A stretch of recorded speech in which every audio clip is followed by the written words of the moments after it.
Bem, vamos continuar o nosso módulo crédito tributário, agora já com a parte 2, continuando ainda a questão da constituição do crédito tributário. Nós já sabemos que o crédito tributário é constituído pelo lançamento. Atividade administrativa, vimos as 5 etapas do lançamento, vimos qual a legislação a ser aplicada ao lançamento. E agora nós vamos verificar como que esse lançamento pode ser modificado, uma vez efetuado o lançamento. Então vamos lá. Vamos para o nosso artigo 145 do CTN. O lançamento regularmente notificado ao sujeito passivo só pode ser alterado em virtude de. E aí aparecem as 3 hipóteses: impugnação do sujeito passivo, recurso de ofício e iniciativa de ofício da autoridade administrativa, nos casos previstos em lei, no artigo 149, depois a gente vai ver, mas é a iniciativa de ofício. Então, como é que funciona isso? Vamos ver na prática essas 3 possibilidades.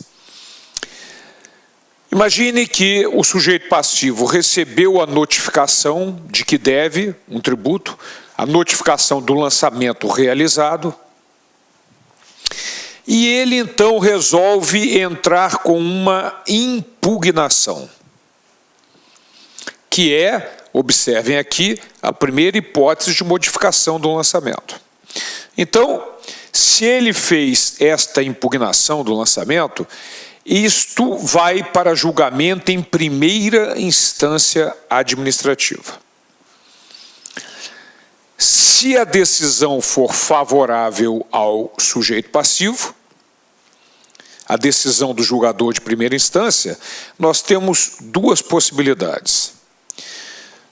A primeira é a modificação do lançamento. A própria autoridade de primeira instância decidiu que o contribuinte tinha razão na sua impugnação, aceitou a impugnação. E, na verdade, o lançamento está, portanto, modificado.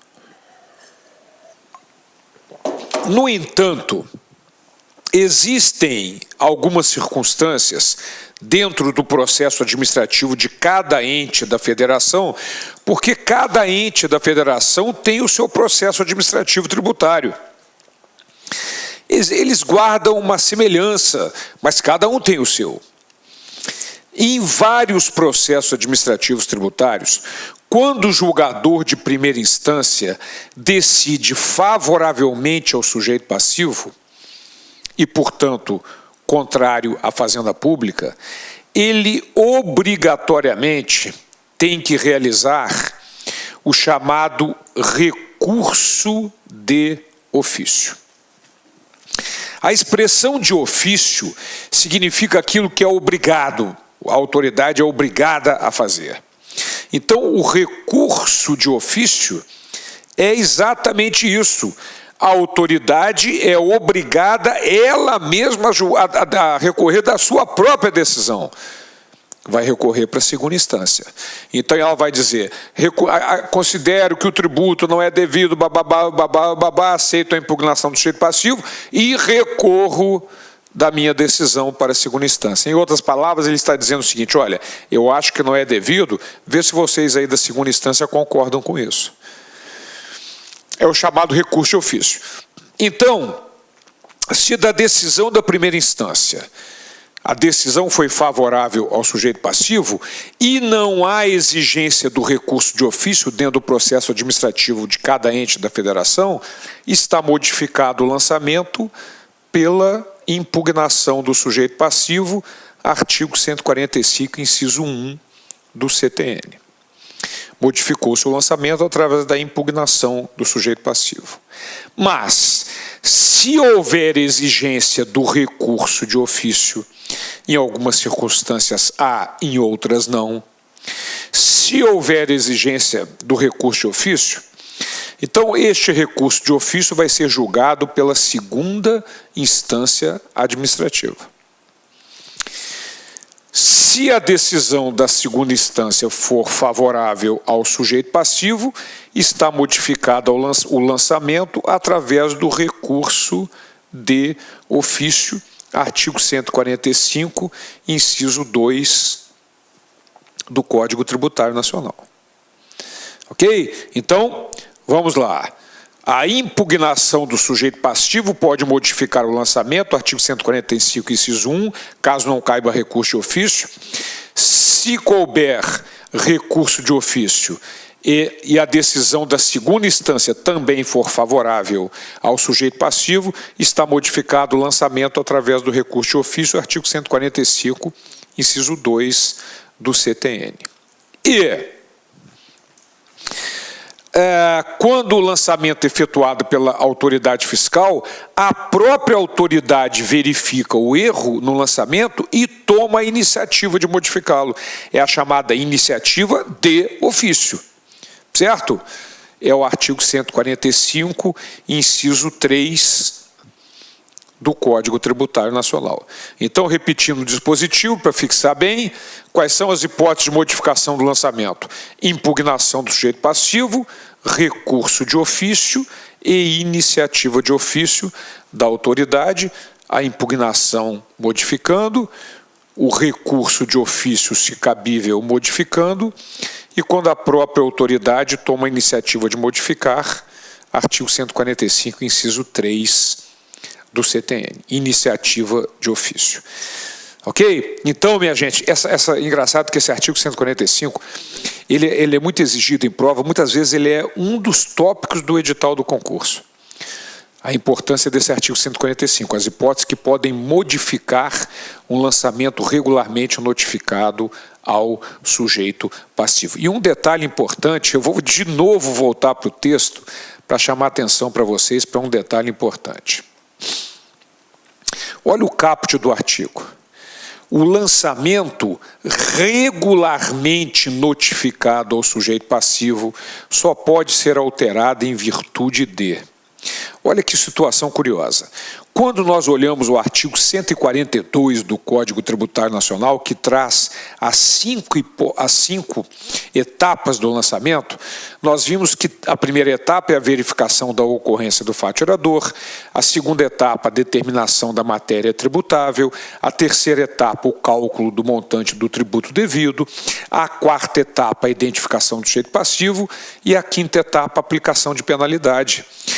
Então, o artigo 142 não traz como etapa obrigatória a notificação do lançamento ao sujeito passivo, certo?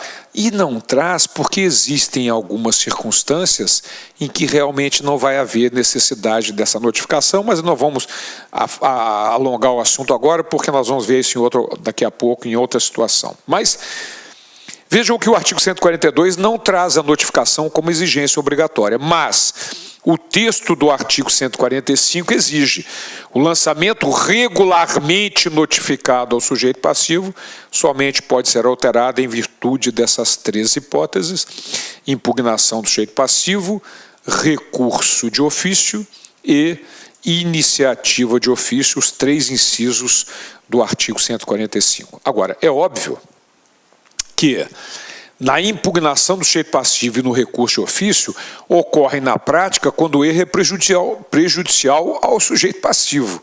Agora, a iniciativa de ofício da autoridade, ela ocorre na prática quando o erro é prejudicial à fazenda pública, né? O fiscal vai tomar a iniciativa de corrigir aquilo. Ok? Então, importantíssimo esse nosso artigo 145. As três hipóteses que podem modificar o lançamento regularmente notificado ao sujeito passivo. E um detalhe ainda, uma posição do STJ com relação a esse aspecto da notificação do lançamento, que não está no artigo 142 como etapa obrigatória. Veja o que determina o STJ. O comando estatuído no artigo 145 do CTN, esse que acabamos de ver, assevera que a regra para os efeitos da obrigação tributária é a da regular notificação do contribuinte. É, portanto, imprescindível a notificação regular ao contribuinte do imposto devido. Ok?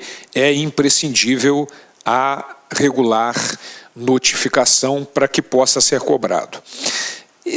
Você pode ter ficado curioso, pô, mas em que situação que não há necessidade de notificação? Como é que o sujeito passivo vai saber? Vocês estão lembrando? Olá, meus amigos, minhas amigas, sou o professor Luiz Antônio de Carvalho e eu estou aqui para fazer um convite muito especial, com muito carinho para você que está estudando Direito Tributário. Vocês viram? Perceberam, claro, que o nosso professor de Direito Tributário é nada mais e nada menos do que o professor Cláudio Borba. Cláudio Borba, que inclusive é auditor fiscal da Receita Estadual do Rio de Janeiro. Professor daqui da Lá Concursos, um professor que nos enche de orgulho. Eu, pessoalmente, quando fazia o curso de administração, isso lá no início da década de 90, eu tive o prazer de estudar nos livros do professor Cláudio Borba e agora ele faz parte da nossa equipe, do nosso time. Um forte abraço, professor Cláudio Borba. Meus amigos, minhas amigas, eu quero fazer um convite especial para vocês. O professor Cláudio Borba, tá certo? Ele é o nosso professor de Direito Tributário da LAC Concursos. Ele tem um curso super atualizado, completaço de Direito Tributário, gravado aqui na LAC Concursos, né? Esse curso, o foco dele, especificamente, ele está voltado para as carreiras fiscais. Então, o professor Cláudio Borba pertence às carreiras fiscais aqui da LAC Concursos. Todo e qualquer concurso de carreira fiscal, de Cefaz, principalmente Cefaz, Secretaria de Estado de Fazenda, do Brasil todo, tá? Teve um concurso de Cefaz, o professor Cláudio Borba vai lá e grava uma revisão. Por exemplo, nós temos a revisão FCC de Direito Tributário com o professor Cláudio Borba. Essa isolada, todo o conteúdo do professor Cláudio Borba por apenas R$ 80. É isso mesmo, R$ 80.